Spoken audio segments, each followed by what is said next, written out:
رحمة للعالمين أما بعد فأعوذ بالله من الشيطان الرجيم بسم الله الرحمن الرحيم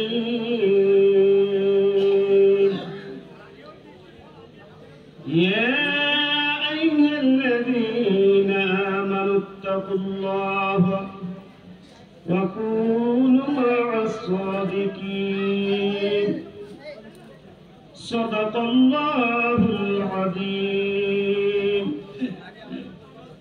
أعوذ بالله من الشيطان الرجيم بسم الله الرحمن الرحيم إن الله ملائكته يصلون على النبي يا أيها الذين آمنوا صلوا عليه وسلموا تسليما اللهم صل على سيدنا مولانا محمد على سيدنا مولانا محمد صلى الله تعالى عليه وسلم আলহামদুলিল্লাহ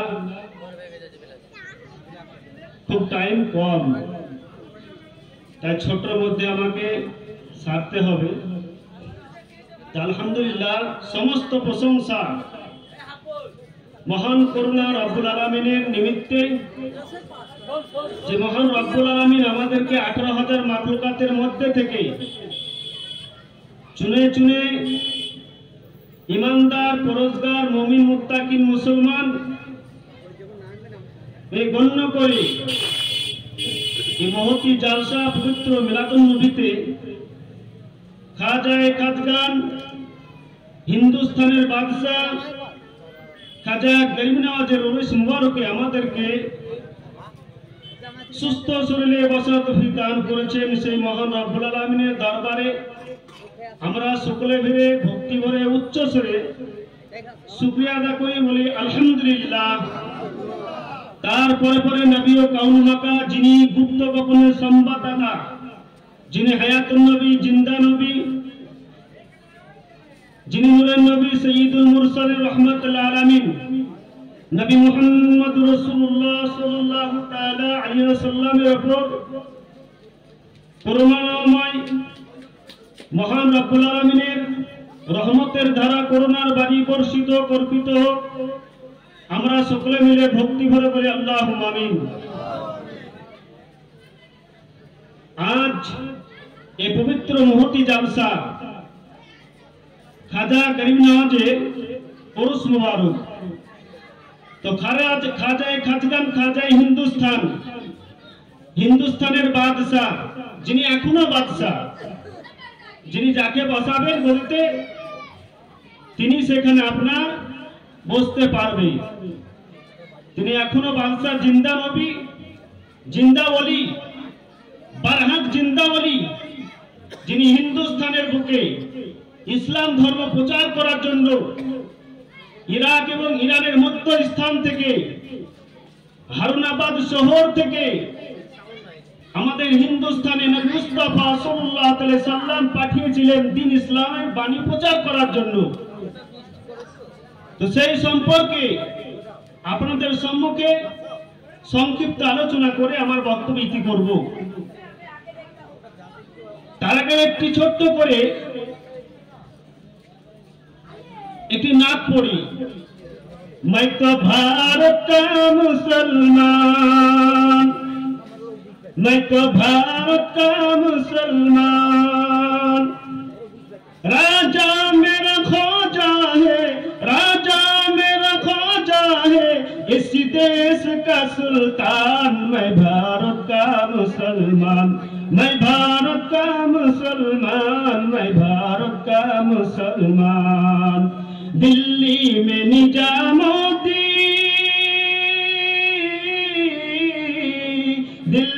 में निजामुद्दीन, मुंबई में अली हाजी, दिल्ली में निजामुद्दीन, मुंबई में अली हाजी, कलियर में मेरा शाबिर है जिनकी बड़ी हस्ती, और शहर बरेली में रहते हैं रजा खान। मैं भारत का मुसलमान, मैं भारत का मुसलमान, मैं भारत का मुसलमान। राजा मेरा ख्वाजा है, राजा मेरा ख्वाजा है, इस देश का सुल्तान। मैं भारत का मुसलमान।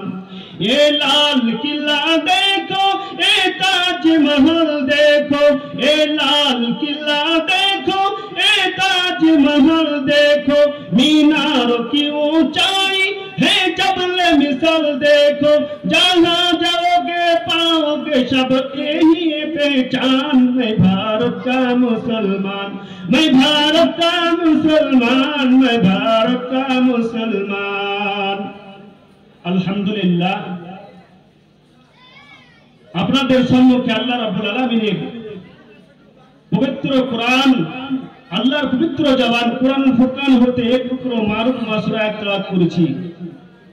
ইয়াল্লাযিনা আমানুত্তাকুল্লাহ, হে ঈমানদার বিশ্বাসীগণ, উত্তাকুল্লাহ, আল্লাহকে তোমরা ভয় করো যেরকম ভাবে ভয় করা প্রয়োজন, যেরকম আল্লাহকে ডরা হক আছে ততটা তোমরা আল্লাহকে ভয় করো।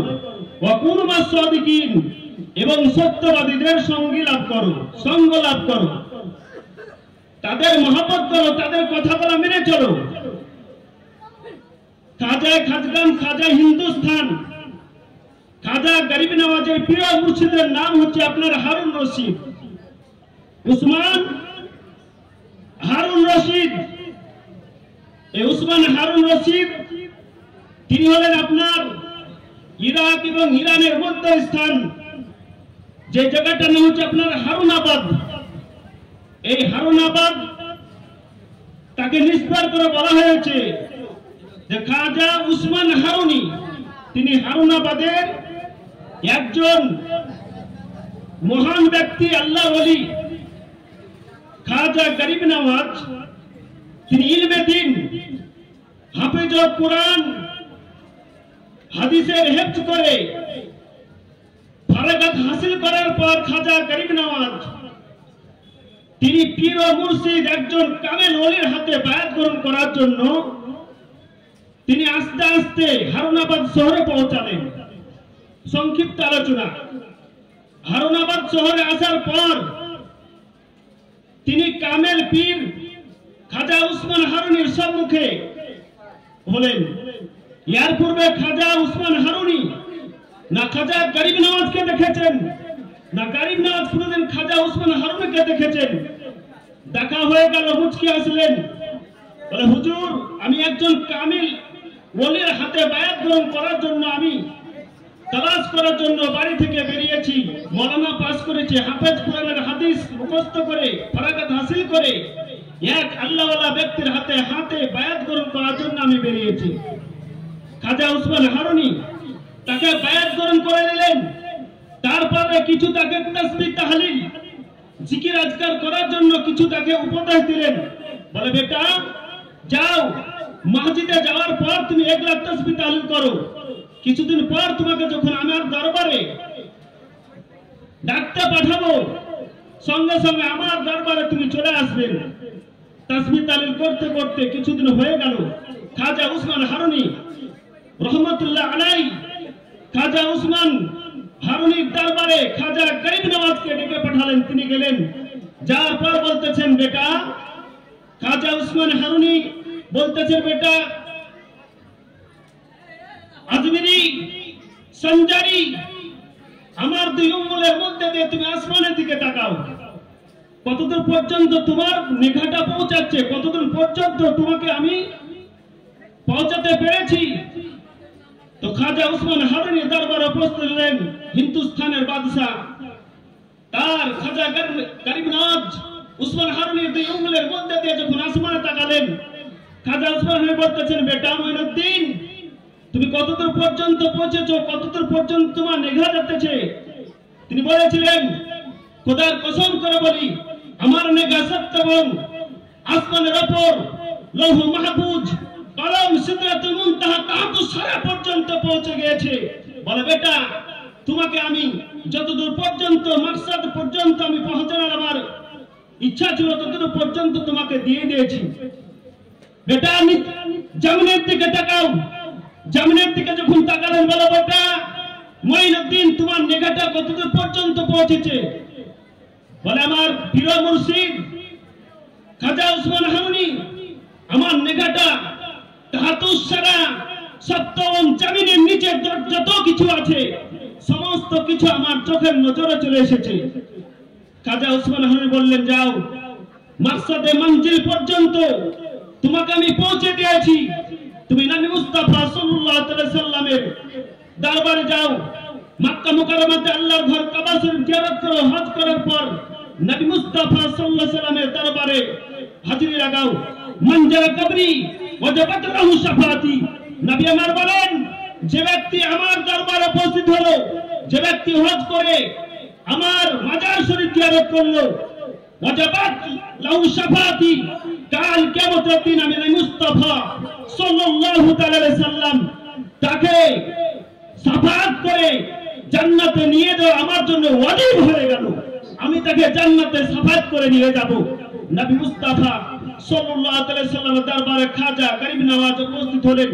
সালাম দিলেন, আসসালাতু ওয়াসসালামু আলাইকা ইয়া রাসূলুল্লাহ, আসসালাতু ওয়াসসালামু আলাইকা নূরা মিন নূরিল্লাহ। ইয়া আল্লাহর হাবিব, নূর নবী, আপনার উপরে আল্লাহর শান্তি, রহমত, করুণা, দয়া বর্ষিত হোক। নবী আমার মাজার ভিতর থেকে সালাম দিলেন। নবী আমার সঙ্গে জিন্দা অবস্থায় আছেন, সশরীরে জিন্দা অবস্থায় আছেন। সালামের জবাব দিলেন। নবী আমার বলতেছেন, বেটা মঈনুদ্দিন, আজ আমার হিন্দুস্তানের বুকে আমার এখনো কালমার দাওয়াত পৌঁছায়নি, তাই তোমার ডিউটিটা লাগিয়ে দিলাম। তুমি ভারতবর্ষে হিন্দুস্তান পাকিস্তানের লাহোর দিয়ে তুমি হিন্দুস্তানের বুকে চলে যাও। সেই জায়গাটাতে যাবে, সেই জায়গাটার নাম নবী মুস্তাফা সাল্লাল্লাহু আলাইহি সাল্লাম মাজার মুবারক থেকে বলে দিলেন, যাও আজমির শরীফে চলে যাও। রাজস্থান যেখানে বড় বড় রাজাদের স্থান, সেই রাজস্থানে চলে যাও। সেইখানে গিয়ে তুমি ঘাটি গাড়ো, সেখানে তোমার হুজরাখানা বানাও। খাজা উসমান হারুনি ইসলামাবাদ দিয়ে আপনার খাজা গরিব নওয়াজ হিন্দুস্তানের বুকে আজমির শরীফে আসবেন। আসার পর আল্লাহর ইবাদত করার জন্য তিনি মসজিদ বানাবেন। সেই সময়তে আপনার কেরোসিনের তেল ব্যবহার হতো না, ভালো তেল সরষের তেল দিয়ে আপনার রাত্রিতে তার মুরিদদেরকে দিয়ে রাত্রিতে খোদার ঘর মসজিদ তামির করতে নির্মাণ করতেন। যখন আজমির শরীফের যে আপনার বাদশা ছিল, মুশরিক বাদশা পৃথ্বীরাজ, ওই পৃথ্বীরাজ চৌহান, তার কানে গেল আওয়াজ যে একজন পশ্চিম থেকে একজন বুড়ো বাবু এসেছেন। আসার পর সে আমার ধর্মের লোকেদেরকে, হিন্দু ধর্মের লোকেদেরকে কালমা পড়িয়ে পড়িয়ে তার দলভুক্ত করছে। এটা হতে দেওয়া যাবে না। পৃথ্বীরাজ চৌহান বলল, দোকান বাজারে এলান করে দাও, ঢোল পিটিয়ে দাও, আজ থেকে খাজা উসমান, খাজা গরিব নওয়াজের যেন মসজিদ তামির করার জন্য সরষের তেল পুরো দোকানে যেন খরিদ করতে না পারে, কেউ যেন বিক্রয় না করে। এটা রাজার হুকুম।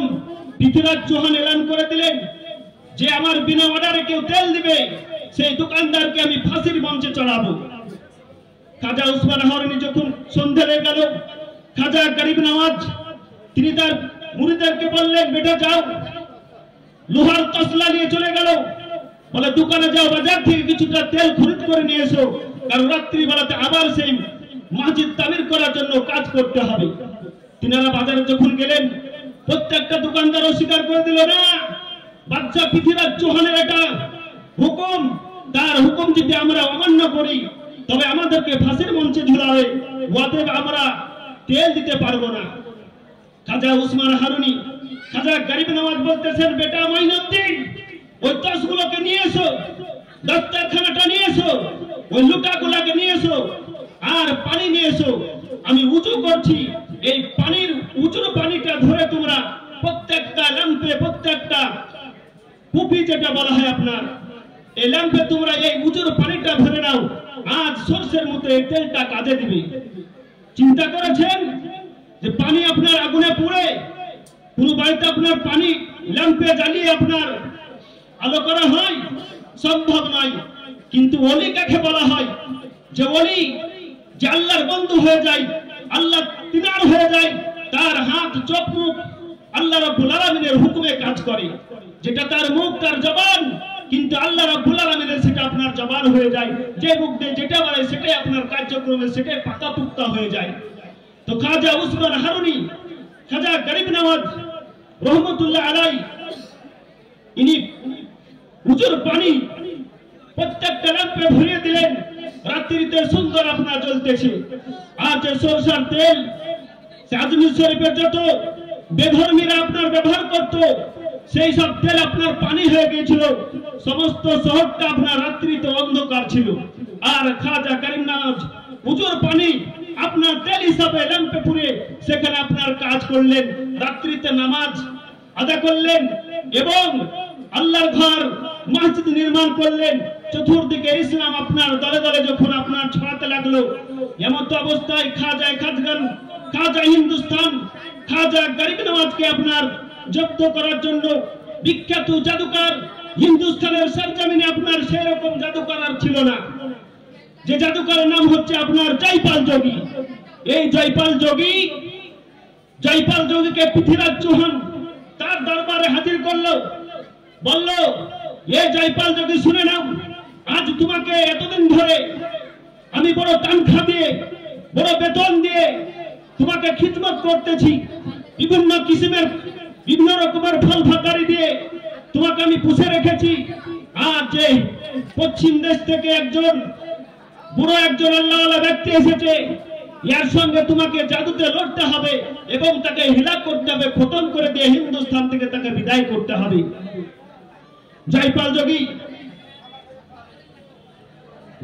যোগী পৃথ্বীরাজের কথা শুনে আজমির শরীফে খাজা গরিব নওয়াজের সম্মুখে আপনার দিন ধার্য নিলেন।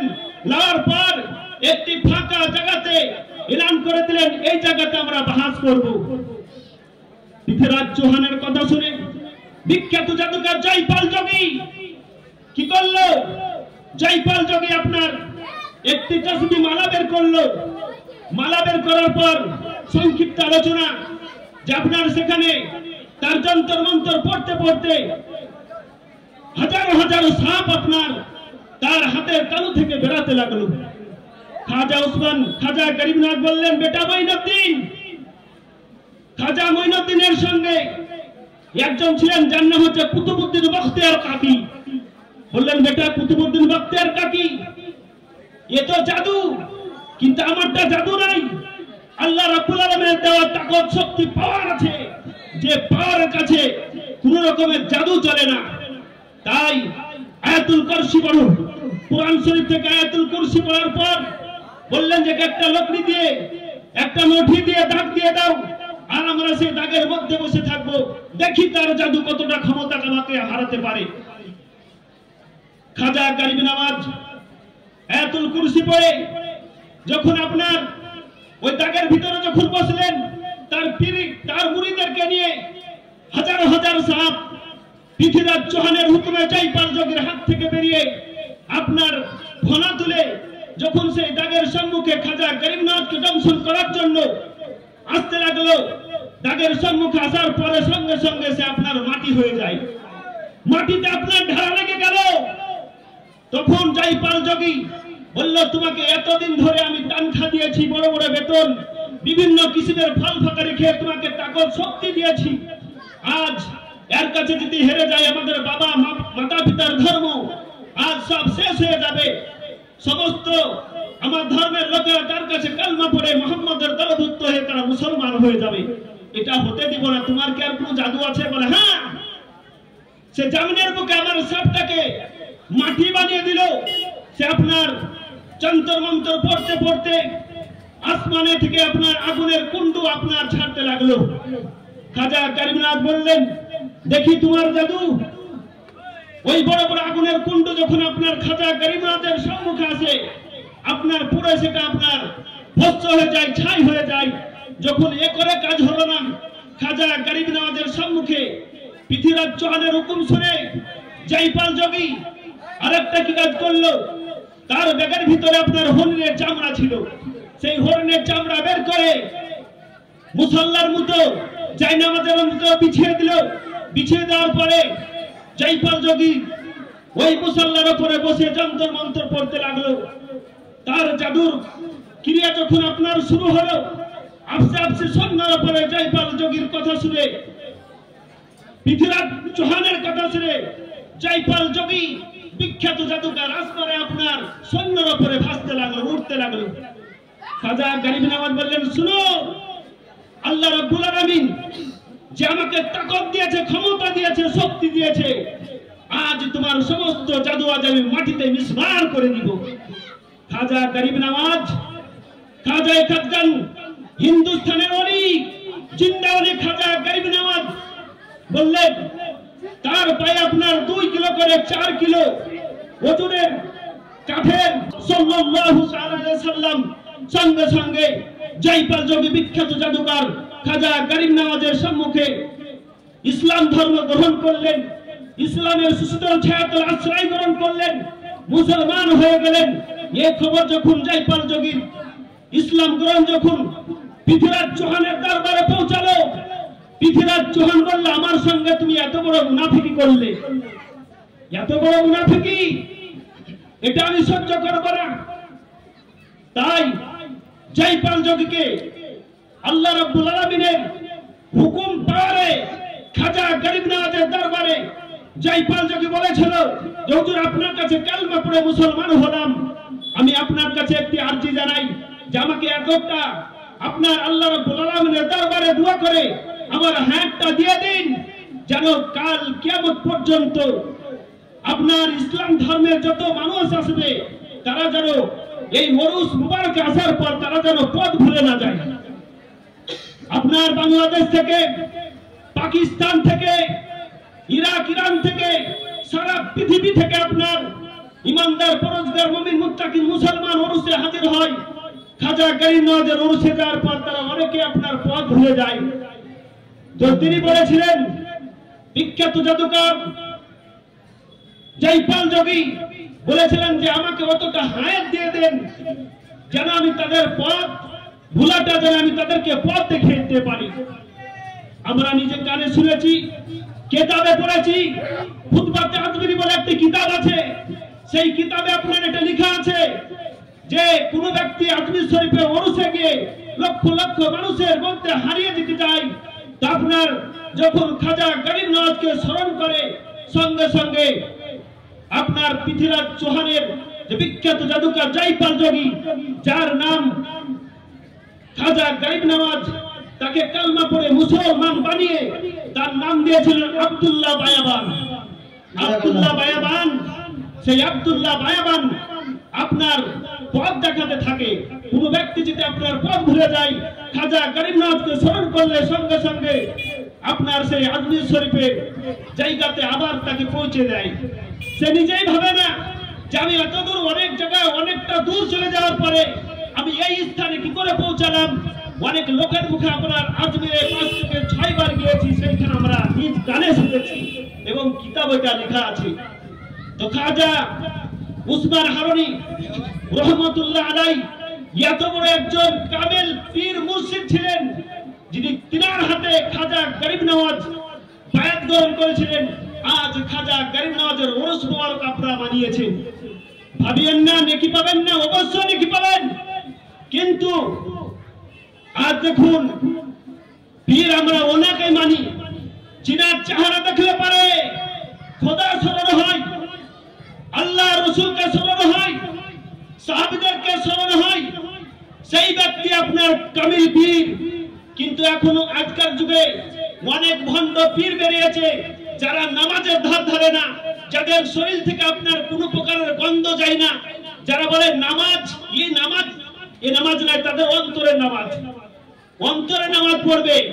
ওই ব্যক্তি খাজা গরিব নওয়াজের ওরস মুবারকে আসার পর তারা আপনার একটি নেকিও পাবে না। কারণ খাজা গরিব নওয়াজ নামাজ কোনদিন আপনার কাজা করেননি। নামাজ নবীদের জন্য মাপ ছিল না, ওলিদের জন্য মাপ ছিল না, সাহাবাদের জন্য নামাজ মাপ ছিল না। আজকালকার আপনার ভণ্ড বীর ফাসিকে মুআল্লিম, যাদের দাড়ি নাই, যারা নামাজ রোজার ধার ধারে না, তারা বলে যে কি আমি আহলে সুন্নাতুল জামাতের মানুষ, আমরা তাদেরকে বুঝি না। বেশ ভালো যে আপনারা আজ খাজা উসমান হারুনি রহমতুল্লাহ আলাইহির যে একজন কামিল পীর মুর্শিদ, মুরিদের খাজা গরিব নওয়াজের উরুস মুবারক বানিয়েছেন, যে কমিটি ভাইয়েরা টাকা দিয়ে পরিশ্রম দিয়ে আপনারা আজ অনুষ্ঠান বানিয়েছেন, অবশ্যই আপনারা নাকি পাবেন। এবং কাল খাজা গরিব নওয়াজের শাফাত পাবেন।